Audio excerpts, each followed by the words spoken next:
নমস্কাৰ মই স্বাগতা নাগ স্বাগতম জনাইছো ভয়েস অফ ডেমক্ৰেসি লৈ আহিছো এক চাঞ্চল্যকৰ খবৰ নগাঁও জিলাৰ খবৰগাঁৱত সংগঠিত হৈছে এক বৃহৎ ঘটনা 15 বছৰৰ শিশুৱে কৰিছে আত্মহত্যা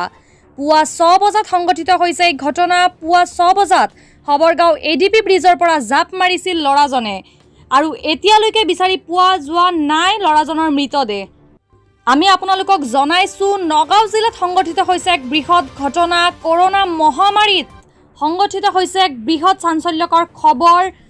পুনামতে ঘৰৰ পৰিয়ালবৰ্গৰ লগত মনোমান্যত কঠোৰ সিদ্ধান্ত হাতত লৈছে লৰাজনে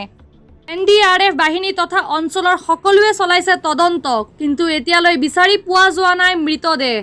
পৰিয়ালবৰ্গত পৰিছে শোকৰ ছাঁ আমি আপোনালোকক পৰৱৰ্তী খবৰ জনাই থাকিম চাই থাকক ভয়েস অফ ডেমক্ৰেসি ধন্যবাদ